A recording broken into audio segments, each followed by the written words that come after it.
Hello, my name is Angelica Merritt, and I am a clinical herbalist, pregnancy loss doula, and author of the book Womb Witch: Herbal Magic for Reproductive Health, which will be published through Microcosm Publishing in March of this year.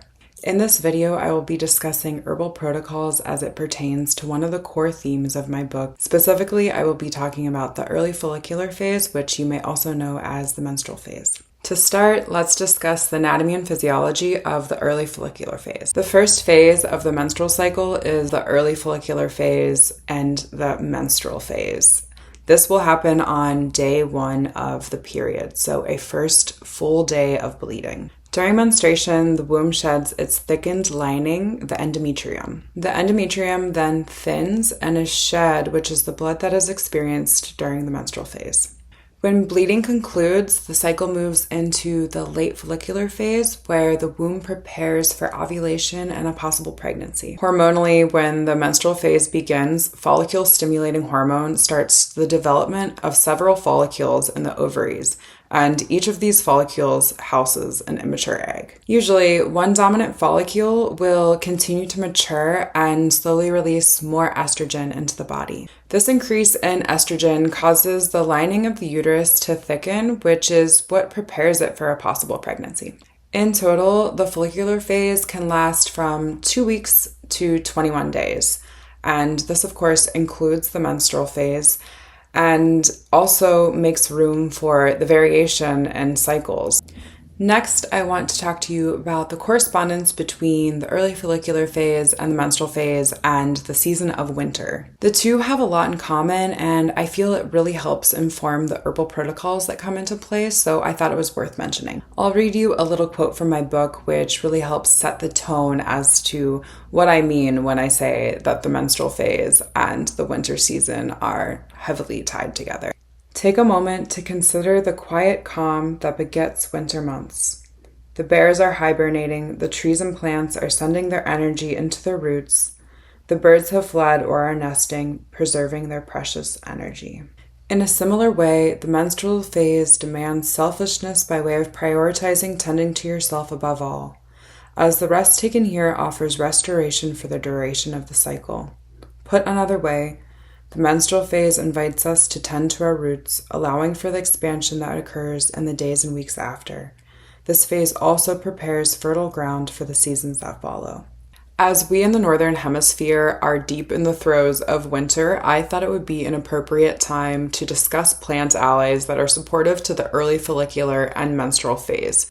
For the entire duration of the follicular phase, but specifically when the body is bleeding, I like to turn to plants such as nettle leaf and raspberry leaf for their highly nutritive qualities. And then I look to ginger root for its warming and circulatory stimulating qualities. During menstruation, nettle leaf is so supportive to a bleeding body as it has blood-building qualities that are brought through in its high mineral and vitamin content. There are many minerals and vitamins that are lost through the menstrual blood, and specifically, nettle's iron-rich qualities help replenish the body with some of the iron that is lost in menstrual blood, and it also helps with red blood cell production. Nettle is also a diuretic, which means it is drying in nature and will move fluids from the body. This movement encourages waste removal and enhances the detoxification process. This helps remove hormonal cell waste from the body in a timely manner. Next, I want to talk about raspberry leaf, which is a plant that you may be familiar with when it comes to female reproductive health.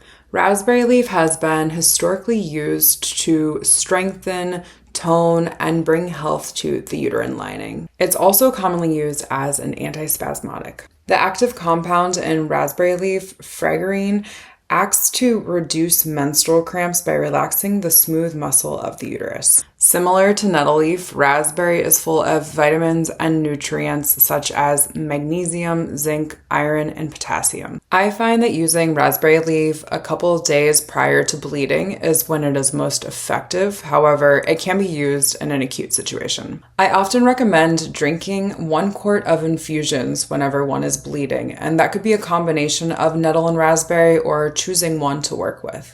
Herbal infusions are going to pull the highest amount of minerals and vitamins from the herbs, which is why I like to suggest them over a simple tea. However, raspberry leaf and nettle leaf are two plants that are drying in nature, which means if you are a person that runs energetically dry, you may need a modification through using marshmallow root in your infusions. Marshmallow root is a moistening and cooling herb that will bring a lot of balance to your infusions to really prevent some of that dryness from happening. But a lot of its moistening qualities are destroyed with heat, so make sure that you only add it after your infusion has cooled down to room temperature. I suggest using about a pinch of marshmallow root to an entire quart-sized infusion.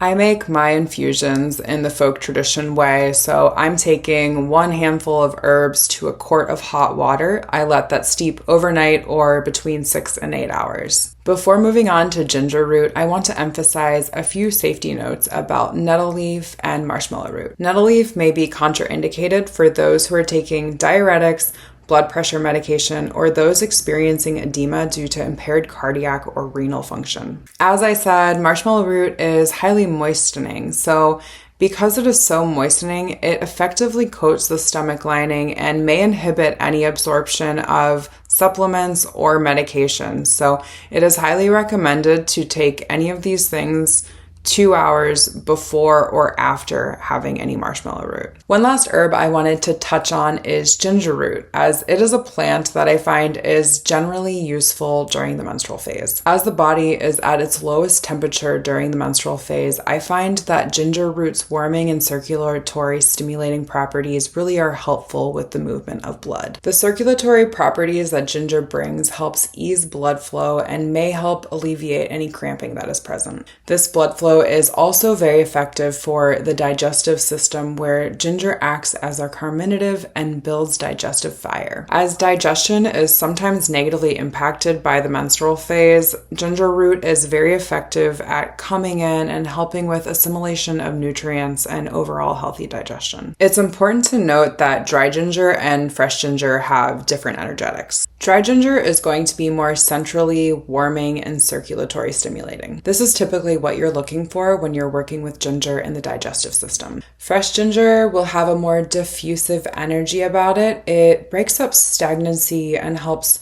really just move blood and circulatory stimulating properties throughout the body. It's really effective at warming up extremities, and I like a combination of dry ginger and fresh ginger to help support bodies that are in the menstrual phase. I suggest using ginger in your food as a decoction, and possibly even in combination and in tandem with your herbal infusions, as I find they are really harmonious together, and really the ginger adds in like a little fun flavor to the otherwise pretty earthy raspberry and nettle leaf infusions. All right, this concludes my video. I hope you learned something, and I hope you have a few key takeaways as to how you can support your own or someone you love's menstrual phase during their menstrual cycle. If you are interested in more information like this, then I suggest my book, Womb Witch, Herbal Magic for Reproductive Health. And to find out more information on me and my work, you can go to my website at angelicamerritt.com or find me on Instagram at dandeliondazed.